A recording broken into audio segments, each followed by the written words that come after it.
Mapalad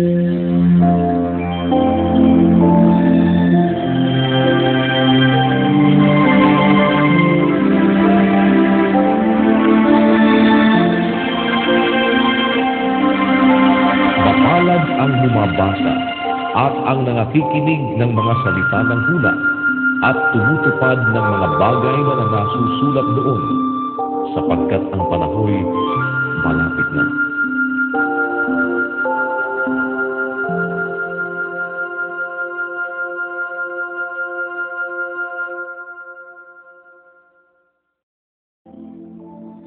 Kapitulo 21. At nang malapit na sila sa Jerusalem, at magsidating sa Betfage, sa bundok ng mga Olibo, ay nagsugo nga si Jesus ng 2 alagad, na sinasabi sa kanila, "Magsiparoon kayo sa nayong nasa tapat ninyo, at pagdakay masusumpungan ninyo ang isang nakatali na babaeng asno, na may kasamang isang batang asno. Kalagin ninyo, at dalhin ninyo sa akin. At kung ang sino man ay magsabi ng anuman sa inyo, ay sasabihin ninyo, kinakailangan sila ng Panginoon. At pagdakay, kanyang ipadadala sila." Nangyari nga ito upang matupad ang sinalita sa pamamagitan ng propeta na nagsasabi, "Sabihin ninyo sa anak na babae ng Siyon, narito, ang hari mo'y pumaparito sa iyo na maamo at nakasakay sa isang asno at sa isang batang asno na anak ng babaeng asno." At nagsiparoon ang mga alagad at ginawa ang ayon sa ipinag-utos ni Jesus sa kanila.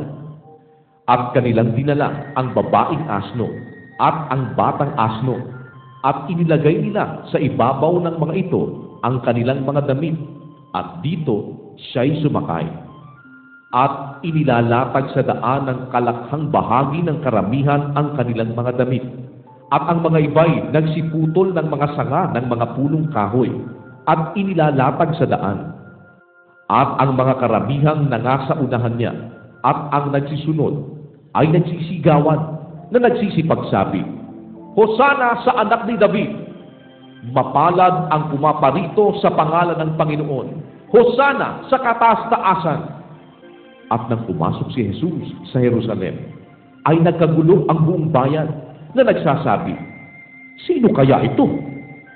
At sinabi ng mga karamihan, "Ito'y ang propeta Jesus na taga Nazaret ng Galilea." At pumasok si Jesus sa templo ng Diyos, at itinaboy niya ang lahat na nangagbibili at nangamimili sa templo, at ginulo niya ang mga dulang ng mga mamamalit ng salapi, at ang mga upuan ng mga nagbibili ng mga kalapati. At sinabi niya sa kanila, "Nasusulat, ang aking bahay ay tatawaging bahay panalanginan. Datapwat ginagawa ninyong yungib ng mga tulisan." At nagsilapit sa kanya sa templo ang mga bulag at mga pilay, at sila'y kanyang pinagaling. Datapwat nang makita ng mga pangulong saserdote at ng mga eskriba ang mga katakatakang bagay na kanyang ginawa, at ang mga batang nagsisigawan sa templo at nagsasabi, "Hosana sa anak ni David," ay nangagalit sila. At sinabi nila sa kanya, "Narinig mo ba nga ang sinasabi ng mga ito?" At sinabi sa kanila ni Jesus, "Oo, kailanman bagay hindi ninyo nabasa mula sa bibig ng mga sanggol at ng mga sumususo ay iyong nilubos ang pagpupuri?" At sila'y kanyang iniwan at pumaroon sa labas ng bayan sa Betania, at nakipanuluyan doon. Pagkaumaga nga nang siya'y bumabalik sa bayan, nagutom siya. At pagkakita sa isang puno ng igos sa tabi ng daan, ay kanyang nilapitan, at walang nasumpungang anuman doon, kundi mga dahon lamang. At sinabi niya rito, "Mula ngayon huwag kang magbunga kailanman." At pagdakay, natuyo ang puno ng igos. At nang makita ito ng mga alagad, ay nangagtaka sila na nangagsasabi, "Ano't pagdakay natuyo ang puno ng igos?"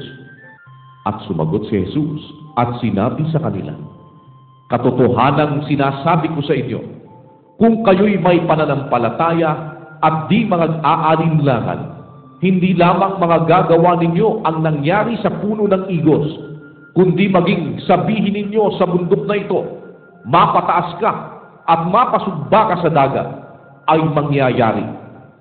At lahat ng mga bagay na inyong hihingin sa panalangin na may pananampalataya ay inyong tatanggapin. At pagpasok niya sa templo, ay nagsilapit sa kanya ang mga pangulong saserdote at ang matatanda sa bayan, samantalang siya'y nagtuturo at nagsabi, sa anong kapamahalaan ginagawa mo ang mga bagay na ito? At sino ang sa iyo'y nagbigay ng kapamahalaang ito? At sumagot si Jesus at sa kanila'y sinabi, tatanungin ko rin naman kayo ng isang tanong, na kung inyong sasabihin sa akin, ay sasabihin ko naman sa inyo kung sa anong kapamahalaan ginagawa ko ang mga bagay na ito. Ang bautismo ni Juan, saan baga nagmula? Sa langit o sa mga tao? At kanilang pinagkatwiranan sa kanilang sarili na nagsasabi, kung sasabihin natin sa langit, sasabihin niya sa atin, bakit nga hindi ninyo siya pinaniwalaan? Datapwat, kung sasabihin sa mga tao, nangatatakot tayo sa karamihan, sapagkat kinikilala ng lahat ng propeta si Juan. At sila'y nagsisagot kay Jesus at sinabi, hindi namin nalalaman.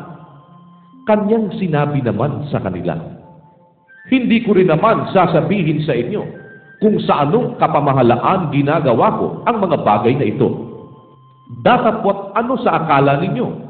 Isang taong may 2 anak at lumapit siya sa una at sinabi, anak, pumaroon at gumawa ka ngayon sa ubasan. At sinagot niya at sinabi, ayaw ko. Datapwat nagsisi siya pagkatapos at naparoon.